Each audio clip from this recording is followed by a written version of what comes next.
En la campaña para ahora dedicarme 3 días a Guayas, luego Santa Elena, Tungurahua y seguimos el recorrido, ¿no?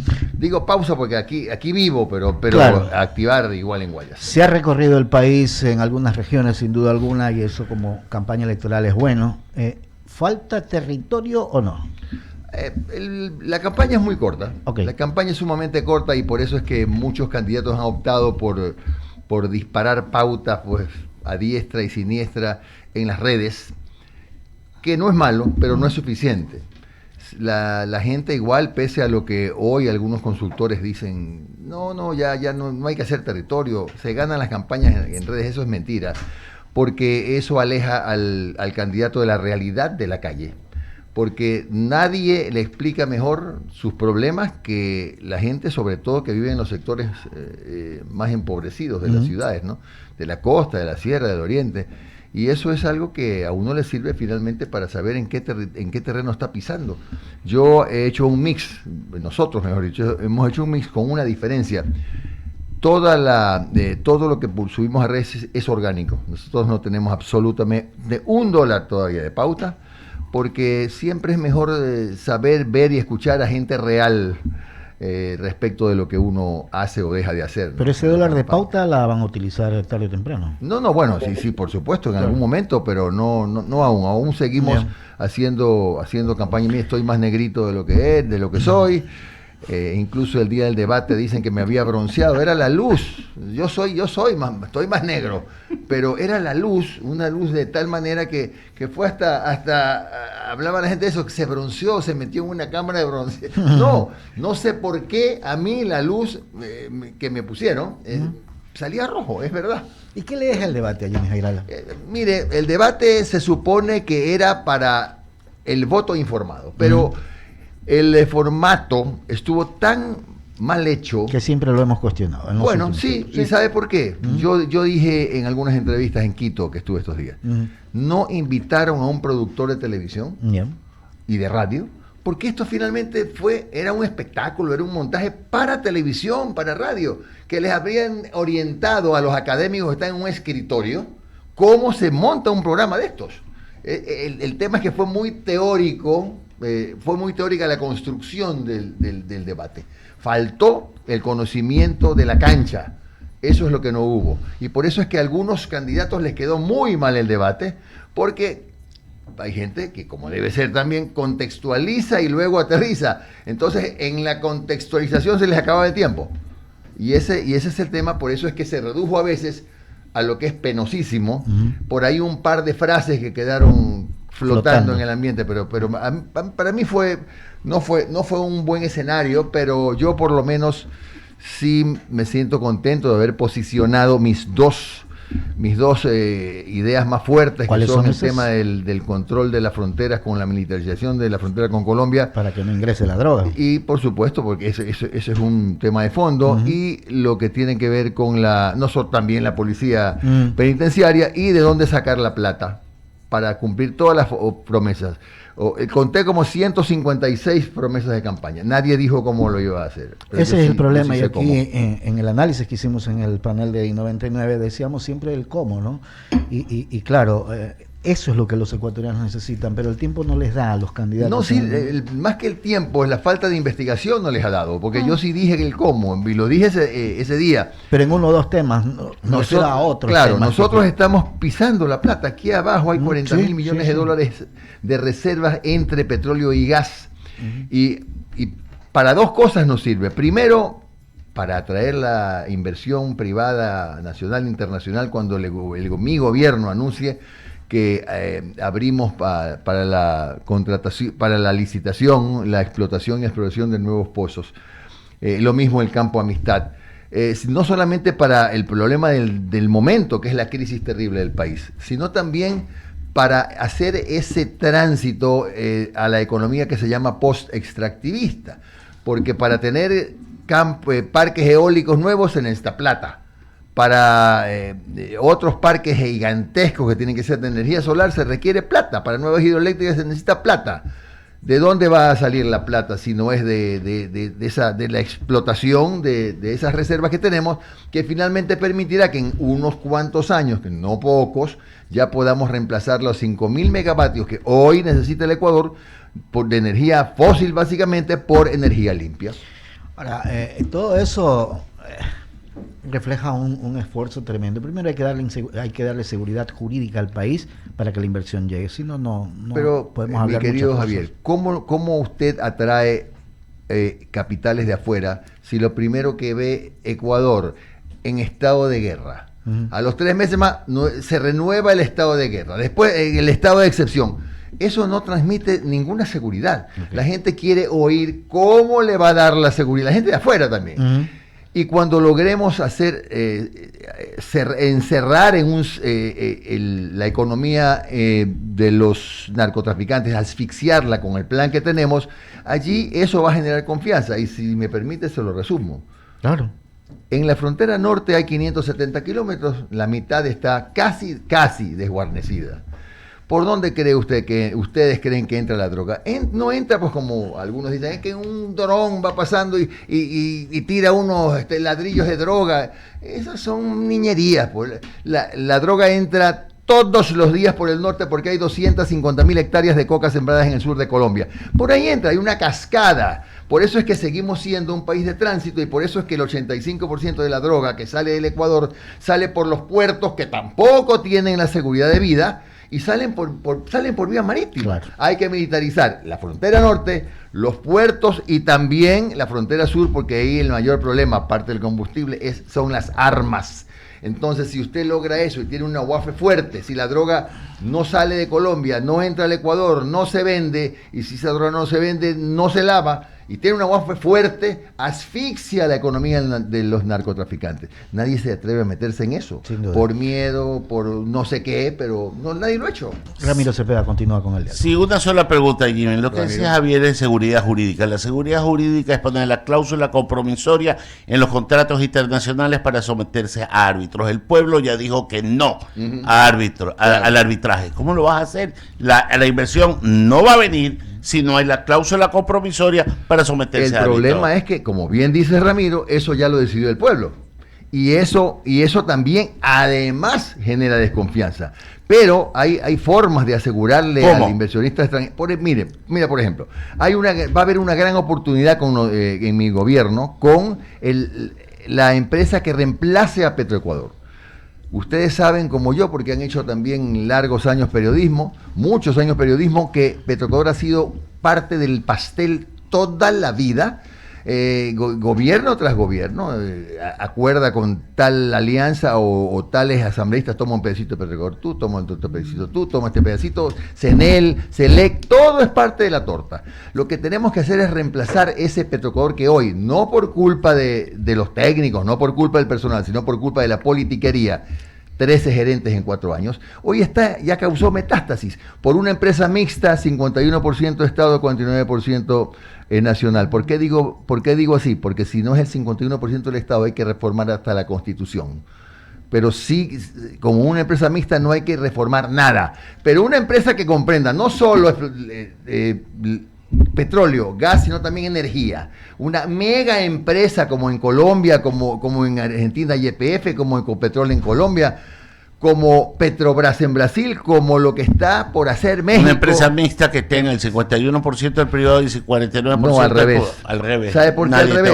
¿Sabe por qué al revés? Porque si no, hay que reformar hasta la Constitución y yo no quiero ser un rehén de la Asamblea. ¿Usted cree que alguien va a venir ¿por qué no? a poner plata con el 49% cuando no tiene Pero si usted lo puede vender el paquete accionario hasta en la bolsa de valores si le da la gana. Por supuesto que sí. Lo que se garantiza lo que sí le garantizo es una administración técnica. Que eso es lo que los ciudadanos quieren. Mauricio Salen, puedes continuar con la entrevista si lo enfocan por favor a nuestro compañero. Dale paso. Claro que sí, Ramiro, muchas por gracias. Favor, Mauricio. Jimmy, un gusto, días, Mauricio. ¿cómo estás? Igualmente, Jimmy. Escuché algo para un poco abarcar el tema internacional, que es importante dentro de las relaciones que el Ecuador debe mantener con todos los países y entre ellos algunos específicos como Venezuela, por ejemplo. Escuché alguna declaración tuya decir que tú reconocerías al presidente en mi concepto de facto, Nicolás Maduro en caso de llegar a la presidencia. ¿Es eso así o yo lo entendí mal? Ha sido una mala interpretación. Yo lo que he sostenido es que el presidente Maduro no es demócrata, que hay muchas pruebas que apuntan a que efectivamente no lo ha sido, ha perseguido a la precandidata María Corina Machado, no la dejó calificarse, hay supuestas irregularidades en el conteo de votos, etcétera, etcétera. Eso he dicho y me sostengo. Y son casos parecidos a los del gobierno de Cuba, el gobierno de Corea del Norte. No hay democracia. Lo que digo es que el Ecuador como país tiene que reconocer al que las Naciones Unidas reconozcan. Y si es mañana el señor González, el Ecuador tiene que reconocerlo como presidente. Pero la postura de Jimmy Jairala es que Maduro es un presidente, por llamarlo light, un presidente dudoso. Yo he dicho que no es un demócrata y le he explicado por qué. Pero también le he dicho que así como desgraciadamente todavía el mundo reconoce como presidentes al de Cuba, algunos de países africanos donde hay dictaduras o en Corea del Norte, todavía con alguien hay que hablar. ¿Ah? ¿Perdón? Con alguien hay que hablar allá. Por supuesto, ¿sabe por qué sobre todo? ¿Sabe por qué, Mauricio? Porque en Venezuela todavía viven miles de ecuatorianos. Entonces la preocupación del presidente de la República del Ecuador debe ser el bienestar de sus conciudadanos que viven en ese país. No se pueden romper las relaciones por eso. Porque además recordemos que Venezuela hace 25, 30 años, que acá nuestros compañeros de panel se deben acordar, recibió una oleada migratoria enorme de ecuatorianos. Yo estuve cuando Rodrigo Borja, yo era reportero, Rodrigo Borja estuvo en Caracas, llenó casi que un coliseo gigantesco, se llenó con ecuatorianos que estaban radicados en Venezuela. Yo haría mi mejor esfuerzo por retomar las relaciones diplomáticas y, por supuesto, los problemas de Venezuela que los arreglen los venezolanos. Acá tenemos suficientes problemas. Pero si me preguntan mi concepto del señor Maduro, él no es un demócrata, como tampoco lo son presidentes que aún el mundo reconoce en otras latitudes, ¿no? De acuerdo, clarísimo. Y en ese mismo concepto, Jimmy, también escuché algo como que de llegar a la presidencia de la República, tú como mandatario, ¿pedirías perdón o pedirías disculpas al gobierno mexicano? ¿Es eso así? Es correcto. Yo he dicho que Ecuador necesita reanudar las relaciones diplomáticas con México y presentaría las disculpas, que es lo primero que pidió el gobierno mexicano antes de romper las relaciones. No entiendo por qué el gobierno del Ecuador tardó tanto en hacer eso. Yo considero que el gobierno de México merece que se le plantee una vez que se le presenten las disculpas. Lo que no aceptaría es condiciones.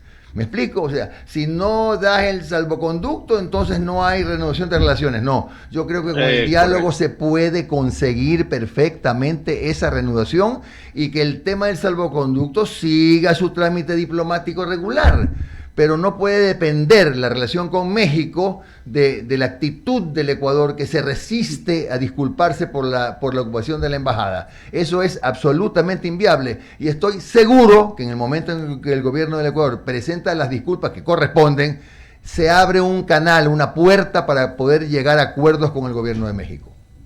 Y en ese aspecto, hoy más importante que nunca, cuando hay muchos ecuatorianos que están en la frontera y que no tienen a dónde acudir en México, porque las relaciones diplomáticas están rotas y de hecho necesitamos espacios diplomáticos en esa frontera, sí, para poder atender a muchos migrantes que están allá. Y agrégale algo, Mauricio, agrégale algo. Con la nueva política migratoria de Trump, 500.000 ecuatorianos tienen que salir de los Estados Unidos. ¿Por dónde van a salir? Correcto. No van a salir nadando. Tiene que haber un país donde, por decirlo de alguna manera, de tránsito para que puedan arreglar sus documentos y regresar al Ecuador. A eso justamente me refería. Claro, y ahí viene el siguiente tema para Ecuador. ¿Cómo vamos a tratar el retorno de 500.000 ecuatorianos, que regresen 200.000, vamos a ponerlo así. Son 200.000 ciudadanos a los que hay que darle oportunidades para que trabajen. Muchos de ellos vendrán seguramente con algún recurso. No nos olvidemos que los migrantes nos inyectan a la economía nacional casi 5.000 millones de dólares.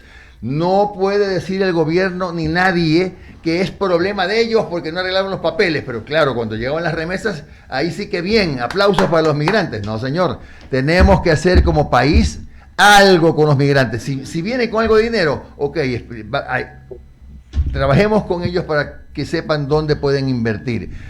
Líneas de crédito bajas, con interés bajo para los migrantes. Los que no tienen nada que hacer o no tienen una mano delante y una atrás, hay que conversar a cambio de estímulos tributarios con la empresa privada, porque siempre la empresa privada estira la mano para que estos migrantes tengan trabajo acá en el Ecuador. ¿Y sabe qué? Van a ser seguramente los mejores trabajadores, porque nadie me venga a decir que en Estados Unidos se rascan la barriga los ecuatorianos. No, y el costo es mucho menor de poder dar esos incentivos tributarios a sostenerlos dentro de la desocupación y dentro de todos los ríos que son. Lo que yo rechazo... Para terminar de mi parte, Jimmy, una sola pregunta. He escuchado que tú estás opuesto al tema de bases militares extranjeras en el Ecuador. Si tú eres uno de los que ha propuesto la militarización de los puertos y que por allí entra y sale la frontera norte, y el Ecuador no tiene la capacidad estructural para poder manejar eso, ni la tecnología, y costaría mucho poderlo implementar. ¿Por qué no, aprovechando que puede existir la aprobación de la ley de instalación de bases extranjeras, por qué no pedir la ayuda de Estados Unidos, por ejemplo, que está en esa misma línea, y hoy que sabemos que hay un gobierno decidido a confrontar a todos los carteles? ¿Por qué no hacerlo? Mira, el tema de esperar a la reforma constitucional para que se someta a consulta popular si se dan o no las bases, hasta eso se acaba el próximo gobierno. Entonces, yo no estoy de acuerdo con las bases militares extranjeras porque en Colombia hay 9. Y en el sur de Colombia hay 250.000 hectáreas de coca. Además, si a alguien se le ocurriera que es saludable instalar una base, como escuché, en Galápagos, ¿te imaginas si el gobierno al que hemos albergado en Galápagos, en medio de un conflicto internacional, hace una operación militar desde Galápagos? Nosotros ya estamos metidos en la guerra, una guerra que no necesitamos. Pero la ayuda, siempre lo he dicho, la ayuda internacional siempre es importante y bueno recibirla. En eso no hay que tener taras ideológicas, trabas ideológicas. Necesitamos la ayuda internacional para poder combatir en serio. Ojo, Mauricio, si es que queremos, yo sí quiero combatir en serio el narcotráfico, porque me da la sensación de que estamos un poco distraídos en que tenemos a todo... Mira, 100.000 militares en la calle, 100.000 policías en la calle, mientras no trabajemos en los puertos y en cerrar la catarata que entra todos los días de droga por la frontera sur y por nuestra frontera norte, no sé, yo no veo que vayamos a salir de este problema, porque es como dar la vuelta, como un círculo, dar la vuelta en círculo, eso. Estamos solo tapando la caracha. Gracias, Jimmy. Un fuerte abrazo y espero que en estas semanas que quedan definitivamente podamos seguir conversando. Doy el paso a Jaime Velázquez, que tiene más inquietudes para ti. Un abrazo. Gracias, Mauricio. Un placer, Jimmy, tenerte por acá y pues obviamente mirar todas las propuestas que tienes. Pero antes de eso quería preguntarte tu análisis del debate. Se escucharon muchas propuestas, se escuchó mucha, no quiero decirlo así, pero mucha demagogia en algunos candidatos. Sí. Has dicho La pregunta es, de todo esto, ¿qué es lo positivo que sacas del debate y qué es lo negativo? A ver, lo positivo es que todos fueron. A mí me parece importante, por más obligatorio que sea, cualquiera se podía haber inventado una enfermedad, un accidente, qué sé yo. Lo importante es que todos fueron. Lo segundo es que, bueno, aunque no hubo mucho espacio para informar, de todas maneras, el evento nos dejó como lección que para la próxima ocasión no se pueden cometer los errores que se cometieron el día del debate. O sea, es impensable un debate con el formato que tuvo.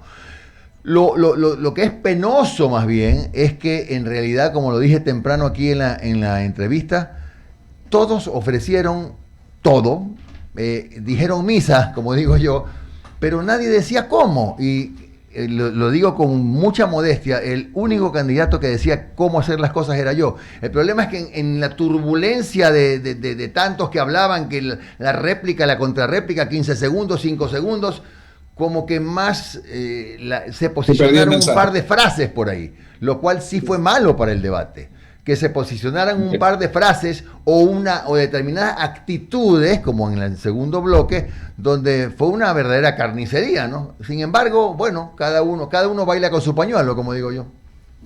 Correcto. Y lo otro que te iba a decir, hay una percepción, y hay unos analistas políticos que hablan de que el ganador del debate fue Andrea González, más allá de sus criterios. ¿Cómo lo ves tú? O sea, ¿realmente piensas que en el debate Andrea realmente salió o realmente crees que es uno más del montón? A ver, yo considero con toda franqueza y con el respeto debido que el gobierno se pegó un tiro al pie.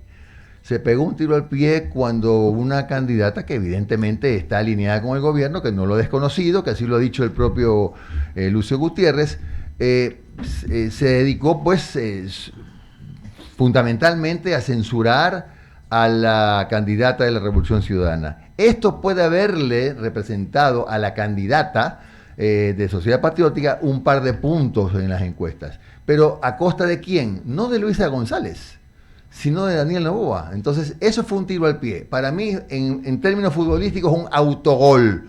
Pero vamos a ver qué dicen luego las encuestas, porque ya las aguas se van calmando y ya ya la gente, los periodistas empiezan a evaluar, bueno, ¿quién dijo cómo se van a hacer las cosas, no? Porque de otra manera estaremos frente a la posibilidad de que el próximo gobernante haga lo mismo que han hecho todos, y esto se resume en que no encuentran otra fórmula de solución para el drama del país que los impuestos, que no le dejaron la mesa servida, que la mesa tenía una pata coja, que el mantel se cayó de la mesa. Cuando yo llegué a la presidencia, he dicho imaginariamente que voy a romper el retrovisor del carro que me lleva a la presidencia, que es Centro Democrático y los ciudadanos, y no le voy a echar la culpa de las cosas que hizo o no hizo ni Noboa, ni Lasso, ni Lenín, ni Correa, para no llegar hasta Vicente Rocafuerte, porque todos los presidentes son iguales, todos llegan a quejarse. ¿Sabe qué? El que llega a quejarse es porque no sabe qué país va a recibir. Yo sí sé qué país voy a recibir. Y el que se queja es porque no sabe de administración pública, y yo sí sé de administración pública. Por eso a la gente además no le interesa la queja. ¿Usted cree, mi querido compadre Javier, que la gente en la calle está pensando en las peleas, que quién es la vicepresidenta, que la Asamblea Nacional, que la minoría, que la mayoría, que el CCPPP, que ahora tiene otra vicepresidenta? No, la gente quiere sobrevive. Y no le interesan las excusas. Por eso es que hay tanta gente que no ha decidido su voto. Jimmy, la última pregunta de mi lado. El equipo que va a estar contigo a cargo si que llegues a la presidencia de la República, ¿qué es lo que se busca en esa gente? Porque se habla de mucha inexperiencia por los gobiernos pasados. ¿Cuál es la propuesta de Jimmy Jairala con respecto a manejar este país? Perfecto, Jaime. Me recordaste que quería referirme a eso. Yo no voy a tener en mi gabinete a mis panas, porque si quiero andar con mis panas, tenerlos cerca, con los que me tomo un trago, con los que hago karaoke, con los que peloteo o tocamos guitarra, bueno, hago una fiesta privada, pues en la casa de alguno de ellos o en la mía, qué sé yo, pero no pueden estar en el gabinete. En el gabinete tienen que estar los mejores, la gente, hombres y mujeres de mejor perfil.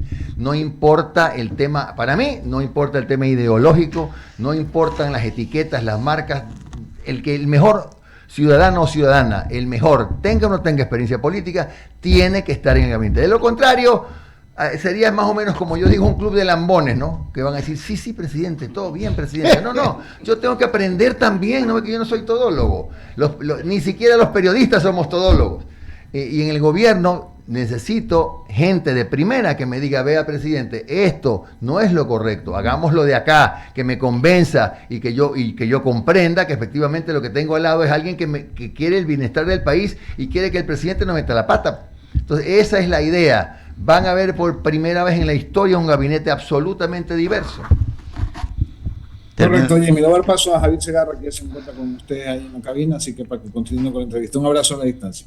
Gracias, Oiga, que se mejore el Cardenal, que se mejore el Cardenal, sí, eso que está sí. enfermito. Ramiro, dale. Jimmy, a mí me deja preocupado una respuesta que acabas de dar diciendo que vas a presentar disculpas al gobierno mexicano. Claro que Presentar sí. disculpas es aceptar que te equivocaste. Aceptar que te equivocaste es volver las cosas a su lugar original. Entiéndase, sacar de la cárcel al señor Glass y devolverlo a la embajada. Y eso significa aceptar el salvoconducto que presente para que se vaya fuera del país. Eso es presentar Ramiro, disculpas efectivamente. Creo que estabas chateando alguna cosa que no me escuchaste. No, presentar Yo dije disculpas. es correcto. Ya. Porque la invasión de una embajada no es pelo de cochino, pues. Por supuesto, se si invadió tenemos un una proceso embajada en y Haya. el Estado Ecuador tiene que disculparse por el hecho, por el evento de la ¿Y invasión. la de disculpa qué embajada, representa? que no debió meterse. Ya, entonces, ¿qué significa eso? Va a ver, si ya no Sí, sé, sí, no, ¿qué escribo, significa? hermano, No, es escribo. que sigamos desarrollando. No, a ver, de nuevo. No debió producirse ese hecho. No importa quién estaba adentro, si estaba el ex vicepresidente Glass o si estaba Tico Tico. Perdóname, Ernesto, hermano, no es contra ti. No importa quién estaba adentro. Es el hecho que fue condenado por la mayor parte de países del mundo. Lo otro es que el gobierno mexicano quiera imponer como condición: ok, te acepto las disculpas, Ecuador, pero tienes que conceder ese salvoconducto. Ese es un tema de carácter diplomático que no lo voy a aceptar como presidente de la República. Si logramos reanudar las relaciones diplomáticas con México con la disculpa y reanudar las relaciones, eso ya es otra cosa, pero yo en ningún momento he dicho que acepto condiciones. Yo no aceptaría ninguna condición. Yo no he dicho que sea una condición, he dicho que es una consecuencia, Jimmy. Porque yo solo siempre- presentar disculpas es que algo se queda cojo. Lógico. Porque eso fue, como tú dices, A, B o C la persona Así que estaba es, dentro. así es. Saquémosla y volvamos la foja cero. Ya. Porque esa es la disculpa completa. Si no, no es disculpa. A ver, disculpa es por el hecho arbitrario de ocupar una embajada. Y si mañana el gobierno de Argentina, por ejemplo, ocupa la embajada de Brasil, también lo condeno. Es condenable. El problema es haber invadido una embajada de un país amigo. Ese es el problema. Bueno. El hecho, me refiero al hecho. Gracias. Para quienes nos van sintonizando por radio, estamos dialogando con Jimmy Jairala, candidato presidencial por Centro Democrático, lista 1. Así es. Don Jimmy, tengo 3 en 1, apelo a su síntesis periodística. 3 en 1. 3 en 1, como Oferta, ¿qué es como eso? el aceite, don Jimmy. A ver, primero, don J. Está como el presidente. No. Presupuesto general del Estado. ¿Cómo lo va a manejar? Pregunta 1. Pregunta 2. Hace un momento habló de explotación de riquezas, es verdad. Nuestros recursos naturales, gas, petróleo, qué sé yo. Voy al bloque 43.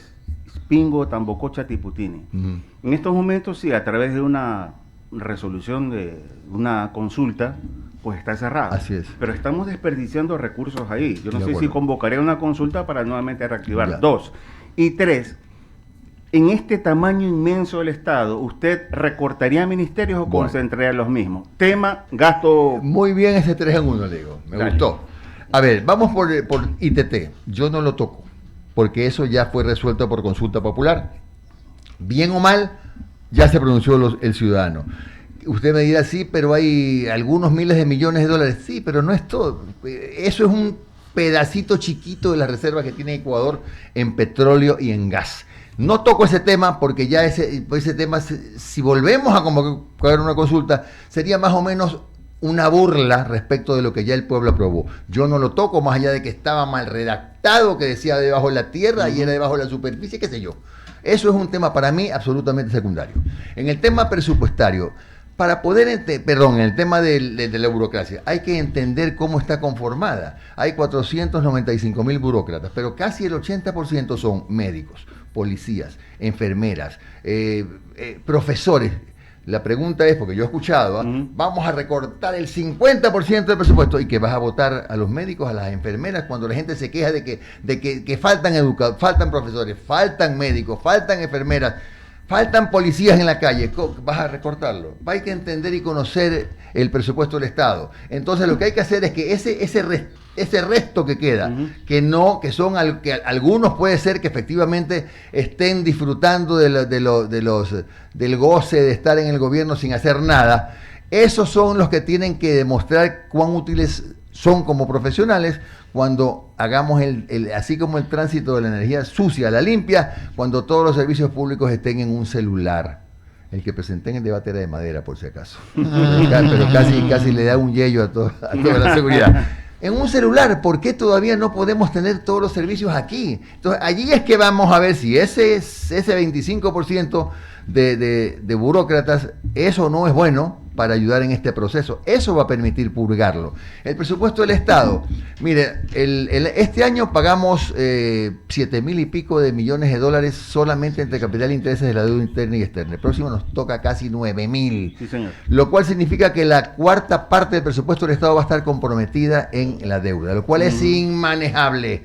Es otra vez necesario reperfilar la deuda, asumir como Ecuador deuda más cara pero más barata para pagar la más cara, que es un ahorro que de alguna manera sirve, y con un tramo, ojo con lo que digo, Ramiro, pilas hermano, porque ya está listo para machetearme. Un tramo de los acreedores, no todos, porque con el Fondo Monetario no se puede hacer una moratoria. Olvídense. Pero habrá un tramo de que a los que sí pueda interesarles una moratoria, porque el otro es que el Ecuador no le puede pagar. Y una moratoria significa 3 o 4 años acordada de que no pagamos ni interés ni capital y reanudamos el pago al 5º año. Ojalá se pueda. Y lo otro, tengo que viajar a la China, porque es más fácil ir yo, que venga el presidente de la China acá, para ver de qué manera se arregla esta deuda que le hemos pagado 3 veces, que es la famosa deuda china, que está amarrada al petróleo, y la pagamos y la repagamos y la seguimos repagando. Ahora que tenemos una relación comercial abierta, es la oportunidad del Ecuador para discutir ese tema con la China. Jimmy, queremos agradecerle por haber estado con nosotros. Muchas gracias. Esta mañana. Solamente una inquietud y rapidito, por favor. La delegación de funciones a la vicepresidenta, ayer lo conversábamos con la candidata o su binomio, ¿es más para el deporte y lo de la labor social? A ver, fundamentalmente el Ministerio de Deporte y de Inclusión social, porque esas son las dos áreas en las que ella se ha venido desempeñando con singular éxito hace 40 años. Listo, Jimmy, gracias. Muchas gracias. Otra vez un abrazo para el cardenal, lamento mucho tu estado de salud. Está con gripe. Bueno, son las 9 de la mañana con 11 minutos. Vamos a hacer la pausa. Ha estado con nosotros Jimmy Jairá, la candidata a la presidencia de la República. Ya volvemos.